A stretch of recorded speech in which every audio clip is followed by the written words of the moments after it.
नमस्कार दोस्तों, आज हम लोग चर्चा करेंगे कि नींद और डिप्रेशन का कितना गहरा संबंध है। अगर आप प्रॉपरली ठीक से लगभग 1 हफ्ते 7-8 घंटे की नींद ले लेते हैं तो फिर डिप्रेशन अपने आप चला जाएगा। तो इसके बारे में सोचना और नींद अच्छी आए, इसके लिए उपाय करना ज़्यादा ज़रूरी है। तो सबसे पहले हम जान लेते हैं कि नींद अच्छी आने के लिए क्या-क्या हमें करना चाहिए। थोड़े से ही पॉइंट हैं, आप ध्यान से सुनें। सबसे पहले तो मेंटली और फिज़िकली हमें थोड़ा थका हुआ होना चाहिए, थोड़ा थकान-सी महसूस होनी चाहिए, ताकि जैसे ही हम बिस्तर पे जाएँ, हमें नींद आ जाए। और थकान के अलावा दिमाग में कोई भी टेंशन नहीं होनी चाहिए। टेंशन नहीं होनी चाहिए, कोई बात अगर बहुत ज़्यादा घुस गई है, तो आप इसको ईश्वर पे छोड़ दे दें। कहें कि आपने अब ईश्वर पे छोड़ दिया है, जो भी होगा आप ही सँभालना, अब मैं सो रहा हूँ, अब मैं सुबह ही 5 बजे तक उठूँगा। दिमाग को खाली करके सोएँ, प्रार्थना करके सोएँ, तो दिमाग जैसे ही खाली होगा, धीरे-धीरे नींद आनी शुरू हो जाएगी। और जो जहाँ आप सोते हैं वो कमरा बिल्कुल शांत, कोई उसमें लाइट, कोई भी साउंड और किसी तरह का डिस्टर्बेंस नहीं होना चाहिए, ताकि आप जैसे ही सोने को जाएँ बिल्कुल गहरी नींद में चले जाएँ। और जब हम गहरी नींद में जाते हैं तो हमारे शरीर के अंदर बहुत सारी मेंटेनेंस वाले काम होते हैं। शरीर के अंदर जो भी टूट-फूट हुई रहती है या कहीं कमी-बेशी होती है, शरीर अपने आप उसको रिपेयर करता है। तो अगर आप गहरी नींद सोएँगे तो एक और बहुत अच्छा लाभ मिलेगा कि आपका स्वास्थ्य दिन-ब-दिन अच्छा होता जाएगा।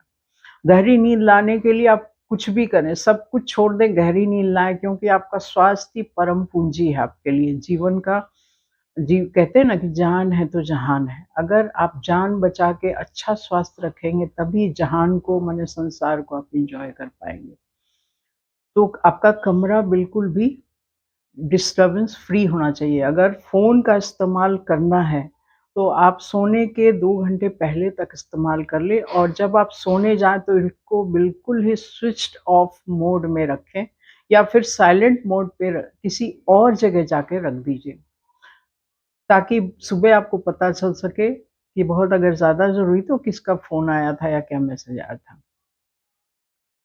और जो अगर आप फ़ोन खुला रखेंगे तो उसकी जो रेडिएशन आती है, जो उसकी वाइब्रेशंस आती है, आपकी नींद को बार-बार डिस्टर्ब करेगी।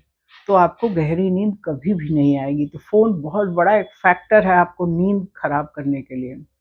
अब जान लेते हैं कि अगर आपको सुबह उठना होता है या नहीं उठते हैं, तो अगर गहरी नींद आएगी तो सुबह 5 बजे या साढ़े 4 बजे भी उठ के, अगर आपको बहुत सारा पेपर वर्क है, कोई स्टूडेंट पढ़ना चाहते हैं या किसी के और ऑफ़िस का काम है, वो सुबह बहुत अच्छे तरीके से हुआ, क्योंकि बिल्कुल जो वातावरण है शांत होता है, तब आप बहुत ही शांत मन से अच्छी तरह आप उस पे काम कर पाएँगे। अब जान लेते हैं कि कोई कोई फिज़िकली मतलब बाहर से भी हम कुछ ऐसा उपाय करें, कुछ खाएँ-पिएँ या कुछ लाइफ़स्टाइल में चेंज लाएँ जिससे हमें नींद अच्छी आएगी। सबसे पहला है उसमें, जो कि बहुत ज़्यादा उपयोगी है और मेरा भी आज़माया हुआ है, वो है आपके तलवों में 3 तरह के तेल में से कोई एक तेल चुन लीजिए, चाहे तो सरसों का तेल, चाहे बादाम रोगन का तेल या फिर कैस्टर ऑयल मतलब अरंडी का तेल। इन 3 तेलों में से कोई एक तेल आप तलवों पे मालिश करें, पाँव के तलवों के ऊपर भी थोड़ा कर लें, और ये मसाज करके तेल की मालिश करके आप सोने जाएँ, बहुत अच्छी नींद आएगी। और ये जो पैर के तलवों की मालिश है, ये आँखों की रोशनी बढ़ाने का भी काम करती है।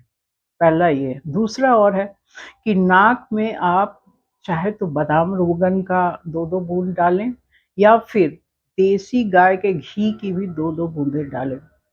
सोने से पहले ये तुरंत आपको नींद की दवाई का काम करती है। बहुत अच्छी नींद आएगी। इन 2 नुस्ख़ों को अपनाएँ। उसके अलावा जिसको बहुत ज़्यादा प्रॉब्लम है, नींद आती ही नहीं है, तो वो अगर गर्मी है तो थोड़ी ठंडे पानी, और अगर सर्दी है तो थोड़ा गुनगुना, थोड़ा गर्म पानी पिंडली तक आपके वहाँ तक छुए इस बाल्टी में, उतना पानी रखें और 10-15 मिनट तक उसमें डुबाए रखें। पाँव को, और फिर निकाल के उसको पोंछ के और फिर तेल की मालिश करके आप सो जाएँ। इससे भी बहुत ज़्यादा लाभ होता है। दोपहर के खाने में आप दही और छाछ का प्रयोग अवश्य करें। नींद लाने के लिए सहायक है और पाचन में भी सहायक है। उसके अलावा प्राणायाम, ध्यान और ईश्वर पे अपना जो आस्था है आपकी, उस पे ज़रूर आप काम करें। मन लगा के रखें, कोई भी बात आए तो भगवान पे छोड़ दें। जो आपके कैपेसिटी में है, जो आप कर सकते हैं वो करें, और बाकी सब ईश्वर पे छोड़ दें, सब कुछ वही करेगा, ऐसा सोच के आप सोएं तो बहुत अच्छी नींद आएगी। और जब नींद बहुत अच्छी आएगी, गहरी आएगी, तो डिप्रेशन, बेचैनी, घबराहट जो बार-बार होती रहती है, नेगेटिव थिंकिंग, ये सब धीरे-धीरे अपने आप दूर होते चले जाएँगे। तो 3-4 जो फैक्टर्स हैं, जो मैंने गिनाए हैं कि क्या करना चाहिए सोते वक़्त, अगर आप इस पे काम करना शुरू करेंगे तो आप इससे बिल्कुल निजात पा लेंगे। आपको बहुत लाभ होगा डिप्रेशन में, और नींद की जो क्वालिटी है, गहरी स्लीप आनी चाहिए, वो उसमें भी बहुत ज़्यादा आपको फ़ायदा होगा। आशा करती हूँ ये जानकारी अच्छी लगी है, तो आप इसको लाइक, शेयर और सब्सक्राइब करें। धन्यवाद। जय हिंद, जय भारत।